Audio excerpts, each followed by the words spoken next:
Dapat bang katakutan ang kamatayan? Most people, yan ang pinaka-greatest fear, ang mamatay. Pero may dalawang kadahilanan yan. Una, yung pinaka-general, walang katiyakan. Hindi alam kung saan pupunta pagkatapos ng maikling buhay. At ito'y maputol, hindi alam saan pupunta ang kanyang kaluluwa right after. In short, they don't know where to spend their eternity. Whether in hell or in heaven. If you have Christ with you, in heaven. But if you reject the gospel of grace, in hell. Pangalawa naman, may mga taong nakita ko na ayaw pang mamatay kasi hindi pa natatapos yung mga, halimbawa may pinag-aaral pang anak, hindi pa tapos. Marami pang gustong makita dito. Pero wag kayo ha, yung mga taong ganon, mga unbeliever yon. May nagsabi pa sa akin, unbeliever ha, kailangan mabili ko muna yung lupa roon. Para, sabi niya, pag namatay ako, may lupa yung mga anak ko. Hanggang doon lang po ba yun? Hanggang doon lang po ba yun, mga kaibigan ko? Hanggang doon lang ang antas. Handa ka nang mamatay pagkatapos ng bili mo yung lupa. Hindi mo ba naisip na ikaw din ay magiging lupa? Pero hindi natatapos sa pagiging lupa dahil may kaluluwa na magpapatuloy pagkatapos ng napakaikling buhay dito sa lupa. Napakaikling buhay. Sabihin mong nabuhay ka ng 100 anyos, sa 100 taon, 100 years, maikli pa rin yan kumpara sa eternalidad. Eternity, tinatawag. No? Maikli po yan kumpara sa eternity. At kung hindi ka tiyak sa iyong kaligtasan, ikaw ay nanganganib. Okay? Sapagkat ikaw ay pupunta sa lugar na kung saan wala nang kawala. There is no way out. Ngayon, pag namamatay ang isang mananampalataya, what happened? If a believer dies, hindi tinatawag, ito maganda, hindi tinatawag ni Kristo na ito ay kamatayan. Bagkus, the Lord Himself called this, di ba? He called this sleep. Natatandaan niyo po si Lazaro. Okay. May nagbalita sa kanya na ang iyong kaibigan na si Lazaro ay may sakit, malapit ng mamatay. Hindi agad pumunta ang Panginoon eh. Hindi agad siya pumunta. Sabi ng Bible, siya ay nagpalipas pa ng 4 dias, 4 na araw bago pumaroon. Okay? Nang dumating na po yung time, pansinin niyo to, nang dumating na po yung time na pumaroon ang Panginoong Jesucristo, ang sabi po niya, tara kay Lazaro, bibisitahin ko siya. Sabi niya, gigisingin ko siya.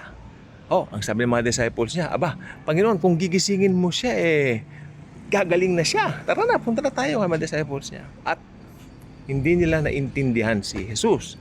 They don't understand the Lord. Kaya ginawa ng plain ni Lord. Gigisingin ko siya kasi, di ba, namatay na siya. Patay na si Lazaro. Plainly, binanggit ng Panginoon, namatay si Lazaro.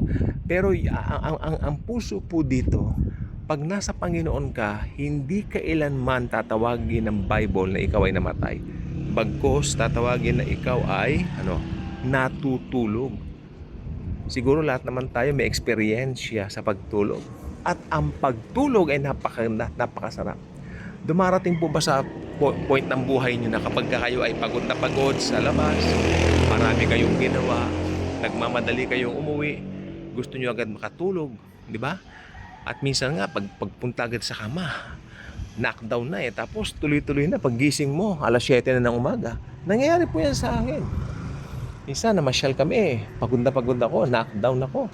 Sa Singapore po ito Pumunta kaming Singapore. Halos libutin namin ang Singapore. Naglalakad lang po kami noon mostly, para ma-explore namin yung place. Kasi Singapore naman po magandang place po yan Masarap maglakad-lakad. Inabot kami ng gabi.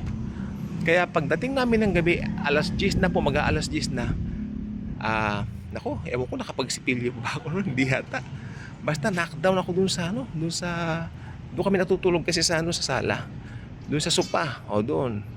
Pagising ko alas 7 na ng umaga, nakatulog ka. Masarap matulog, di po ba? So ganun din po ang kamatayan sa Kristiyano. Isang masarap na pagtulog, na paggising mo, pagmulat mo ng mga mata mo, Jesus is already there with you. Di ba? Yayakapin ka. Welcome. Di ba? For the very first time, you will see Him. Jesus Christ, we will see Him for the very first time sa dalawang paraan. Kung abutan ka ng physical death, kaluluwa mo, makikita agad siya. Yayakapin ka niya. Pag aabutan ka naman ng rapture, which is mas maganda, we will see Him there sa langit together with all the believers na naglagak din ng tiwala kay Christ. Makikita natin siya sa alapaap. Di ba? At tayo ay papa sa Panginoon forever and ever. Ito po mga bagay na ito ay hindi po ito kathang isip. Hindi po ito fairy tale. Nakalulungkot po pag ang mga ganitong usapan ay binabanggit mo sa isang bulwagan na kung saan ang mga pinag-uusapan ay tungkol sa politika, tungkol sa business, tungkol sa showbiz, tungkol sa mga makamundong bagay. Ang mga bagay ng espiritual, nalulungkot ako, hindi pinagtutuunan ng pansin. Pero ito ang pinakatotoo sa lahat. Ang lahat ng tao ay maaring mamatay anytime. Doon lang mag-iiyak pag may namatay na. Akala mo hindi darating sa kanila ang physical death. Subalit pag nandyan na, doon iiyak. At ang worst, ito po ang worst, nasaan ang kaluluwa nila right after that? Wala nga silang interest sa Bible. Wala silang interest sa Panginoong Hesukristo. Paano yan? Ganun-ganun lang bang buhay mo? Abay, mag-isip po kayo. Very, very important ang videong ito. This is a matter of life and death. Pagtuunan nyo ng pansin, seryosohin nyo, yes. Good points. Pag hindi nyo seryosohin, nakalulungkot sapagkat sa inyong sa inyong parte, ito po ay magiging napaka-saklap na kapalaran. Alam niyo po bang sasabihin niyo ang sasabihin ng mga tao pag nasa hell na, sana pala nakinig ako. Sana pala ganito, sana pala ganyan. O, di ba? Pero what can you do?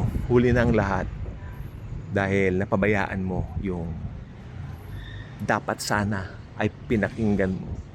Yung dapat sana pinagtuunan mo ng pansin. Dapat sana binigyan mo ng atensyon. Subalit, huli na ang lahat. Sana nakinig ako.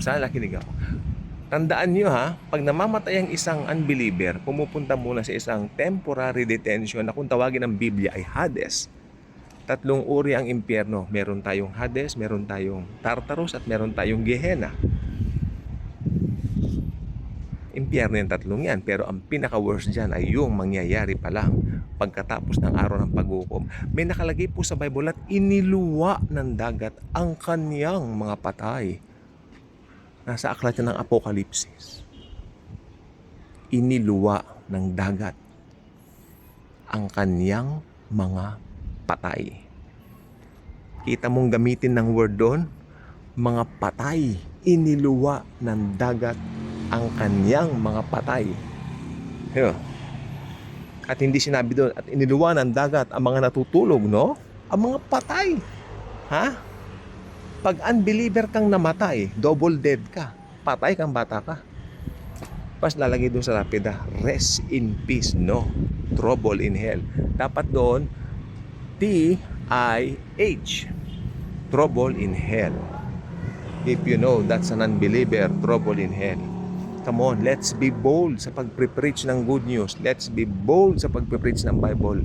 Talagang may mapupunta sa impyerno dahil may mga magre-reject. Malawak ang daan patungo sa kapahamakan kaysa patungo sa kaligtasan. Yan ang nakalagay sa banal na aklat.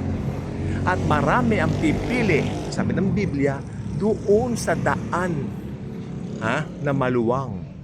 Actually, makipot na daan doon, simple lang po yun. Yun po yung way patungo kay Jesus. Yun po yung grace. Pero mas gusto po ng mga tao yung kanilang sariling pamamaraan. Amen? Kaya sabi ko, habang hindi pa huli ang lahat, receive Jesus now as your very own personal Lord and Savior. Kaya kung hindi ka pa ka-good vibes, maging ka-good vibes ka na. Share this video. Maraming makikinabang, maraming makakarinig, maraming tatanggap sa Panginoong Hesukristo. Hindi pa huli ang lahat habang may hininga ka. No? Share Jesus, share His love sa ibang mga tao. God bless.